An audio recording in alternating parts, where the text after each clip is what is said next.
Hello, I want to tell you about what is probably one of my favorite board games. It is inconceivable how, no pun included, has not reviewed Kemet yet, a game of ever self-sacrificing ancient Egyptian armies in a constant onslaught for what else but victory points. Not only has it been very positively reviewed by many of the big name board game critics, but it makes this reviewer go, you get it, it's an equal mix of gorgeous miniatures, design that makes you drool over how clever it is, an equilibrium of strategy and tactics, and so aggressive that it could easily double for an alternate version of My Little Pony, where friendship is murder. Yes, this game is not friendly, and if you're not partial to a little bit of the good old-fashioned ultra-violence, then maybe this particular Korova milk bar of marauding assault beetles is not the right establishment for you. Kemet straight up asks you, how mean do you want to be to your friends? And there are only three answers: very, very, very, or merry, very, very. In Kemet, you'll be trying to get victory points. Because points make prizes. What do points make? And you'll get them by holding territories called temples, buying new power tiles, upgrading pyramids, but most importantly, successfully winning a fight in which you are the attacker. First to an agreed number of 8 or 10 victory points will be the winner. Kemet can look complicated with its weird looking map, various miniatures and a banquet of tiles, but actually it's not a very complicated game. Each round you'll get 5 action pips, which coincidentally is a name I used to dance under. On your turn you'll move an action pip onto an action spot on your player board, executing the action and blocking it off until that pip is cleared off at the end of the round, just like they cleared me off the dance floor. Action selection is nothing new in games, but even at its simplest, Kemet manages to somehow be invigoratingly engrossing, and I think that's because everything you do in this game is A, fun, B, you really want to do it. Everything.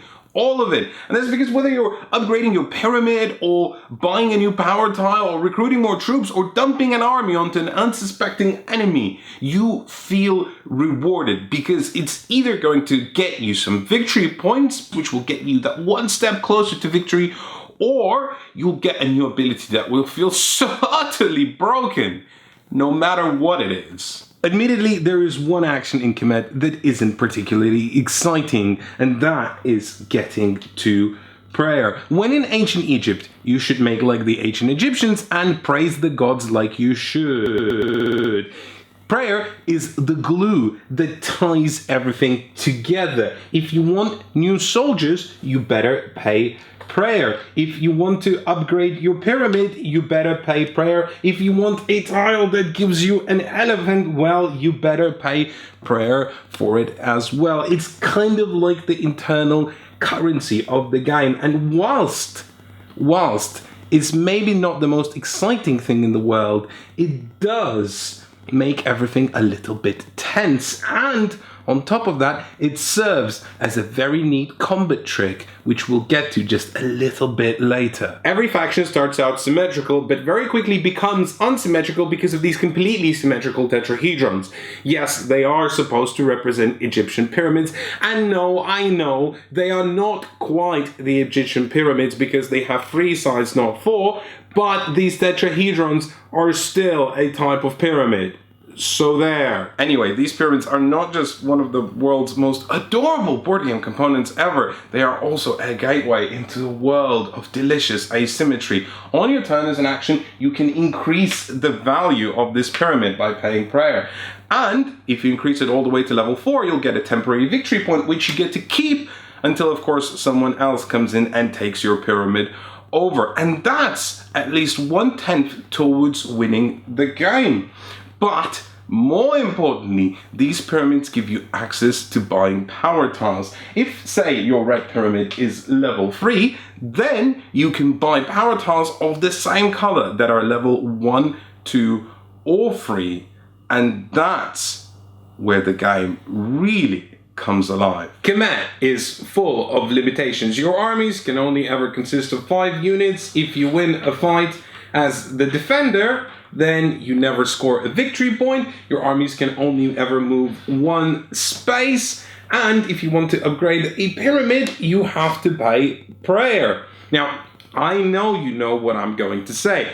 I'm going to say that these power tiles, they let you break these limitations, but it's not just that. It's that they make you feel like you can do something very naughty, something verboten, but very, very potent. And on top of that, they can give your armies a monster that will come along and fight with them, and then the kids of these soldiers, they'll be playing at the playground and they share stories with the other kids, and one of them will say, well, my dad at work, he rides around a scarab. What does your dad ride? And the other kid will say, my dad rides a mummy. And then there's teleporting. Whenever you move in Kemet, your army can only ever move one space unless some special tile lets you ignore that rule. If you ever move into a space that has enemy units, you have words. S-words. But moving like that is painfully slow, and Kemet doesn't want you to waste a breath until you get to the swordsing. When you move, you always have an option of paying 2 prayer, and if you're moving from your town, you can teleport, and you can teleport on any space on the map that has an obelisk, and after that, have your normal move. Kemet asks you, do you see anyone on the board, anyone at all that you could trash? And if the answer is yes, well then, pay 2 prayer and go and have yourself a jolly good time. And when you do start having those S words, you do them with 2 cards. First of all, choose any 2 cards from your combat deck. Those cards will have values anywhere from 1 to 4. The first card you will simply discard without having played it face down, and then the next card you will play towards the battle, simultaneously revealing with your opponent. The strength value on that card will be added towards the total number of troops you have fighting. So if you have 5 troops here and a strength value of 3 on this card, your total strength is then 8. Compare that to your opponent, and whoever has the highest wins, the tie always going to the defender. Now, there are some additional things on these cards that will let you either cause damage to enemy troops or vice versa, defend against that particular damage. It is very likely that if you are in a fight, you know the outcome of that fight before it even happens. And that's where Kemet shows that it is very aware of itself and still gives you a lot of tricks to play around with. So if you're in a fight, you know you're going to lose. Well, why not play this card that will basically guarantee that you lose, but will cause a lot of damage to the enemy army? And then the enemy army has a decision to make. Either recall all of their troops, sacrificing them, meaning that they'll have to re-recruit them all over again, or stay with a mediocre army ripe for another player to come in and pluck a victory point from. Wait a minute, what do you mean recall your troops? Well, this is the beautiful thing. Every time in Kemet a fight is over, whether you're the attacker or the defender, you're the winner or the loser, you always have the option of recalling their troops, meaning sacrificing all of them, but gaining an amount of prayer equal to the number of troops you sacrificed, which just happens to be coincidentally the same exact value that you need to recruit them, 1 per troop, meaning that you get to take them back if you feel like they can no longer stand up to a fight, which is genius, and coupled with the fact that you can teleport pretty much anywhere, Kemet becomes a salad bowl of cutthroat opportunism, and Kemet becomes a little bit funny because after you played a game or 2, you start questioning everything. Why is it that that army is just standing there with 3 units so brazenly? And it's my turn. Does it just want me to go and attack it? It's easy points, so I should. Unless they have something up their sleeve that I haven't foreseen, and they want me to do it, so maybe I won't. And it's entirely likely that the opponent is just standing there because, well, they're just being a bit cheeky and brazen and think they can get away with it. The more you play, the more you realize that a Kemet is not a game where bigger is better. It's the cleverer you are, the better.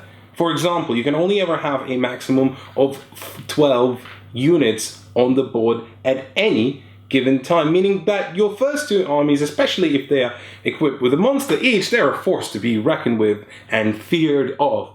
However, your third army can only ever have a maximum of 2 units then, and they're just not really doing anything. I mean, you could say they're guarding the walls or something like that, but that's just a pretense. The only thing that they're actually doing is they're being an invitation for the enemy to come and storm your city, take over your 4-point pyramid, and get another free point from dispatching the guard duty. There is a lot here going on, isn't there? Just maybe even perhaps a little bit too much, but Kemet doesn't throw everything at you at the same time, because whilst your pyramids are low, well, you're only going to be looking at the top tiles initially, and once you familiarize yourself with them, you'll realize that there are a lot of combinations to be had here. So if you initially grab yourself a tile that gives you +1 strength when you're attacking, maybe later you'll pick up a tile that lets you increase your army stacking limit from 5 to 7, and then finally later on in the game you'll grab yourself an attack scorpion, and then you'll have what we in the industry know as an army that can bring rain of pain on your bottom. I meant to say a rain of pain, but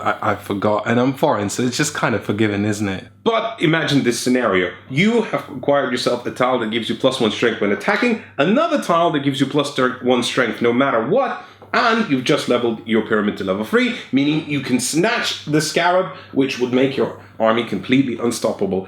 But in the interim, one of your opponents have left 3 units unattended on a temple, and another opponent has also leveled up their red pyramid to level 3, meaning they could snatch the scarab out of you if you're not getting it this turn. So what are you going to do? Are you actually going to buy the scarab? Or are you going to nab yourself a victory point from an easy battle? Or do you do something else entirely, like level up your red pyramid to level 4, which would give you a temporary victory point and give you access to another cool tile, like for example this one that just gives you an extra action every round, no matter what. In Kemet, you have a wealth of decisions every time your turn comes along, and you are never starved for what to do. Admittedly, Kemet isn't perfect. It's only got a single reference sheet for all the power tiles and what they do in the game, and you'll be likely fighting over this booklet more than you're fighting over the power tiles themselves. Initiative is important, and perhaps too important, because going last can actually determine who the winner of the game is. And the only way to ensure you're going last is by having fewer victory points than the other players. And actually, trailing behind with just a few victory points less doesn't seem like such a bad plan in the last round, because you can easily snag the requisite number of victory points from other players and make sure you are the victor. And finally, this huge amount of power tiles can actually feel quite small when you're playing with 5 players, because some people can feel like they are being boxed out of potent strategies. All of that is addressed by Kemet's expansion to Seti, which introduces a new way to determine initiative. It introduces a whole new black pyramid with 16 extra power tiles, so making your choice as plentiful as you ever wanted it to be. And finally, a whole new module that has various other power-ups that, well, let you fix any gaps in your combo that your opponents might have snatched away from you, or just get new cool power-ups that you never thought you could have before. All of that is really, really cool, and Kemet Taseti is definitely a great addition to the game, but none of that addresses the main problem with Kemet. And you couldn't even say that it's really a problem, because that's probably a problem for any tactical game out there. And it's that Kemet is just simply not a game for everyone. Kemet is unusual. It lets you dart around the map, poking your armies into the inevitably leaking hosepipe that is your opponent's strategy. In fact, it was so unusual that when it was published, the publishers decided to include a mini strategy guide at the back of the rulebook just to make sure that everyone was on the up and up. But if you have friends who aren't necessarily quite as tactically minded, they might try and approach the game from a different angle, and it's very likely that they won't have a good time. And who's to say that they're wrong? But they won't enjoy it, and neither will you then, because Kemet needs everyone at the table feeling very competitive to truly shine. But if you and your friend are that competitive person and you haven't somehow played this game yet, then my friend, Go and write a letter to your local MP or senator and tell them just how excited you are about playing this game. Or alternatively, just go out and get it for yourself. You won't regret it, I promise. Look, I don't need to tell you anything. This is YouTube. You know what to do. If you enjoyed the video, you subscribe to it. If you haven't enjoyed the video, you must watch our videos until Stockholm Syndrome kicks in and then hit the subscribe button. If you're not sure how to do that, just press this thing right here and it will take you on that side. I don't know. I'm not your mother. Look, just watch the video, and when you like our videos, then you hit the subscribe button. Alright? Okay. Bye bye.